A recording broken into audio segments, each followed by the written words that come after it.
So, you're looking for a dog trainer here in Windsor, and you want to make sure you're making a great choice. In this explainer, we're going to walk through a simple step-by-step guide to help you find the absolute best professional for you and your pup. Just picture it for a second. You're on a nice, calm walk with your dog along those beautiful trails at Windsor Castle Park. There's no pulling, no stress, just a peaceful afternoon. Well, that's exactly what good training can do, and it all starts with finding a trainer who gets what it's like to live here.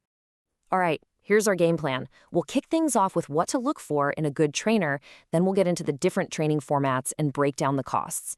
After that, we'll make sure you have the right questions to ask, and we'll wrap up with some really important local Windsor rules. Okay, first up, what are the things that really matter when you're checking out a potential trainer? This stuff is the foundation for a great partnership. You'll hear this term a lot, and for good reason. The most effective and honestly the kindest approach to training is positive reinforcement.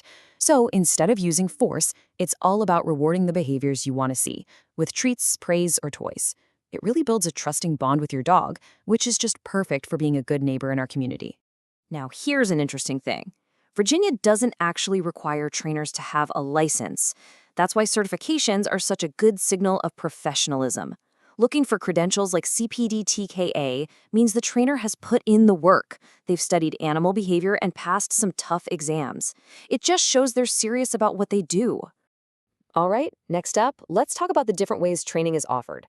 Because, the best format really depends on what you're trying to achieve, your dog's personality, and, of course, your daily life. Really, it all comes down to what fits your situation. Group classes, they're fantastic for puppies or any dog that needs to learn to focus with other dogs and people around.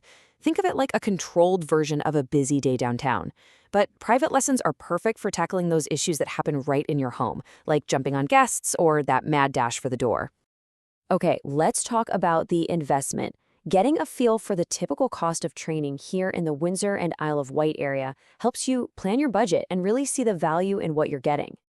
This table gives you a pretty good snapshot of the costs around here. As you can see, a 6-week puppy class usually runs somewhere between $140 and $250. A single private lesson is more in the $80 to $130 range. And yeah, those more intensive board and train programs are a much bigger investment, but this data should help you compare your options. And hey, here's a really great tip. Always ask if they offer a consultation. Most trainers are more than happy to chat with you for free before you sign up for anything.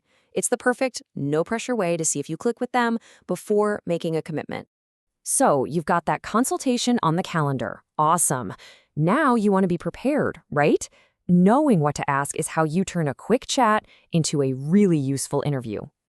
Think of it like a simple checklist with just 4 key points. First, ask about their training philosophy. Do they use positive reinforcement? Second, double-check those credentials. Third, and this one's a big one, ask how they'll customize the training for your dog's specific needs. And last, just clarify all the logistics, payment, scheduling, cancellation policies, the whole shebang. All right, let's bring it all back home and talk about how this all connects to being a responsible dog owner right here in Windsor and Isle of Wight County. Good training and following the local rules really go hand in hand. There are really 3 main things to keep in mind. First, in Isle of Wight County, dogs aren't allowed to just run free, so keeping them on a leash in public is key. Second, state law says your dog needs to have a rabies vaccination. And third, just be mindful of excessive barking because it can be considered a nuisance. See, a well-trained dog makes being a good neighbor so much easier. So where can you go to put all these new skills into practice? Well, the dog park over at Windsor Castle Park is fantastic for safely working on off-leash commands. For a leashed adventure, the trails at Chippewa's Plantation State Park are perfect. All those new sights and smells are great for practicing focus. And of course, the most important training ground of all is your very own neighborhood for mastering that polite, loose leash walk. At the end of the day, you're not trying to create a little robot. You're building a stronger, happier partnership with your dog. We really hope this guide helps you get started on that journey.